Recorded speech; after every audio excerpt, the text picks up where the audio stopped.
Metalheads, Angel and Metal here, and I'm hanging here with the very bad boys, Kid Ego. Hello guys! Hey! How are you all tonight? Fine. Excellent, thank you. Yes, good.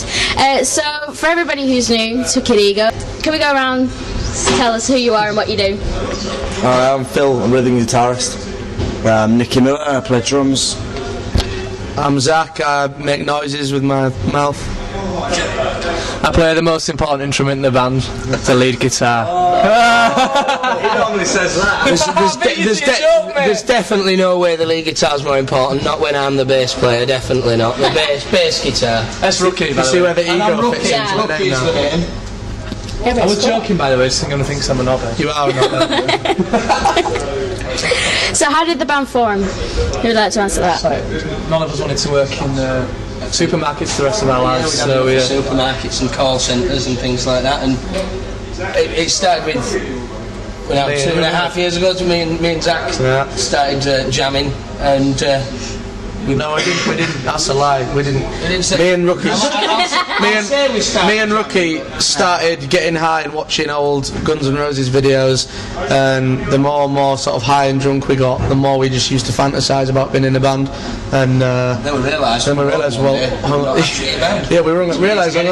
not rock stars, so we need to get it together, and we just started jamming in like this fucking drug squat house, the spare room, and then we sort of knew everyone collectively, and we had a few other people that we started off with, but they just didn't have what it takes, so we then we brought Phil and Nicky in.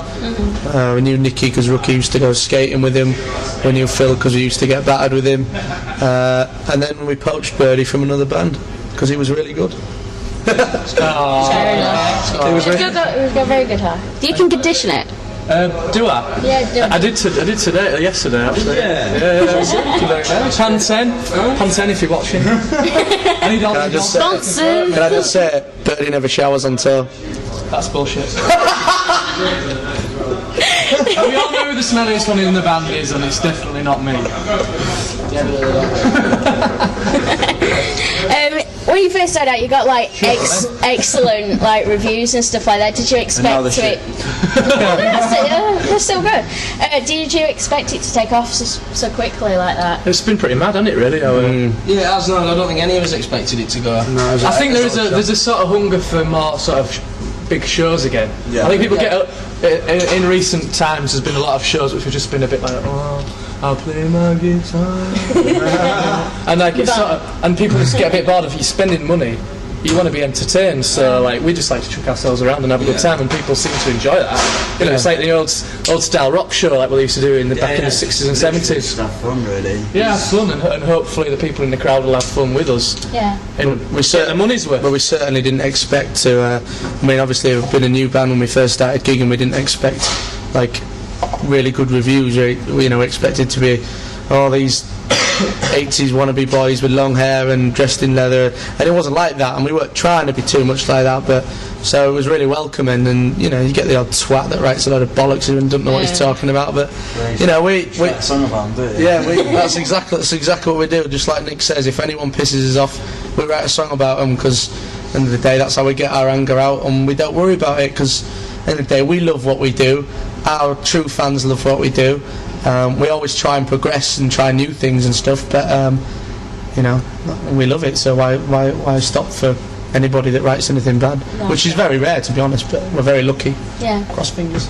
You got behind the charity Rock for Rainbows. Can you tell us a bit more about that? Well, we were asked to headline a festival in Mansfield organised by some people for this charity Rock for Rainbows. Obviously, we've never ever turned down a gig. We love to play no matter what the venue is, no matter how big a crowd is. We just like to play. So of course we accepted.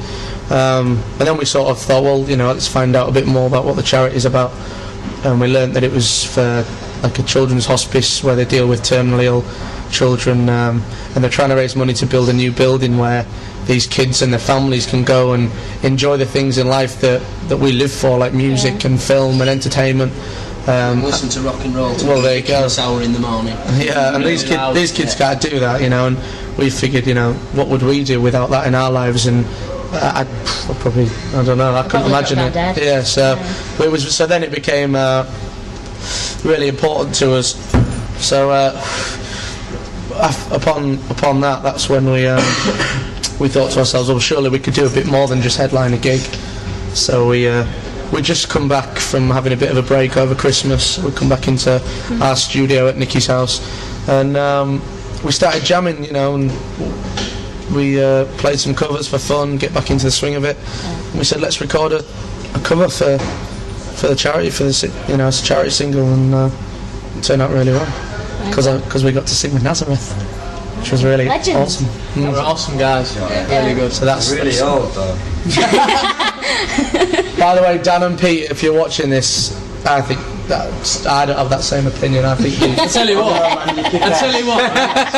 what, they can bloody drink, those guys. Fucking They came in right. the studio and was like, let's go into a pub then, guys. What's up, pub? And it's like, alright, yeah. And It's 11 a.m, but yeah. forget how old they are. Hair of the dog, guys. They could drink us under the table 4 times over. Put together, each of them probably. Not only that, Dan and McCafferty came into the studio at sort of early doors in the morning, and I was still sounded like Barry White. He just started singing, you know, like he would, just perfectly, and I just thought, Jesus Christ, I might as well just leave. So it was really inspiring. Actually, that's one of the one things I'll take away from being in this band was when I was in just in a little studio room, just jamming, just messing around on this really nice Les Paul, Gibson Les Paul, which is the producer of the studio, and I was just like, this is mint. I really want this guitar, this is so mint. Just playing away to myself. And then Dan walked in and started singing along with me and like, having a little jam along with me, and I was just like, oh, this is mint. This is really good, I'll remember this for a long time. We're very lucky to experience that. Yeah.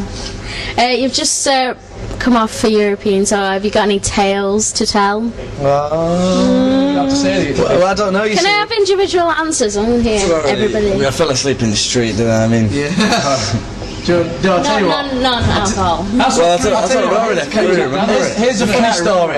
Oh, really? We went to Denmark, and I decided to stay sober because we had a gig the next night. I was feeling quite tired, so I went out with the boys, with the promoter and some of the guys. There was a lot of free Jack Daniels going on and whatnot. So anyway, I went home, watched some free porn, by the way, in the hotel room, which was very nice. I got up the next morning, and I think Birdie and Nick came to my room, and I said, "Right, come on lads, what happened last night?" Because when I left, Birdie said, "Oh, we're not going to be long behind you, Zach. We won't be long behind you. But we've got a gig tomorrow. We won't be long behind you." So I said, and he come in, face white as a fucking sheet, and it would just look like death. I says, "All right, what happened?" Anyway, turns out, he says, "These are the stories. They got in at 6 a.m. God knows how, right? Apparently they came home hoping Nicky was home because they couldn't find him. So he wasn't home. They had to go back out to Copenhagen. They found him lying in the street outside the venue, asleep. Birdie, being the nice gentleman, kindest person in the world he is, stole a bike and then returned it.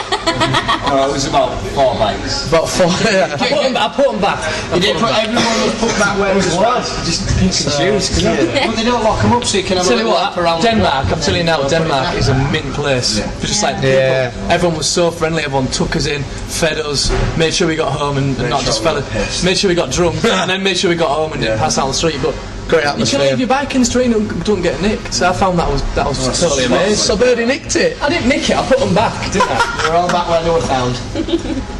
Have you got any tales to tell? You can't remember, that's the thing. Yeah, it's all like vague memories and like hidden myths. Two girls went to get back to the hotel. We between us, we couldn't have got back to the hotel, and then these two really nice girls, they helped us out, and they took us back to the hotel. They guided us home and took us for food and so that, because we had no idea. We had just walked the street all that until the sun came up, and we still ain't got food. We still haven't found the hotel. But yeah, these two nice girls showed us where the food was, and then dropped us off back at the hotel and said, "There you go." And then when we went to Spain, we discovered the meaning of fast driving. Oh, yeah. Well, oh my God! Right, we went.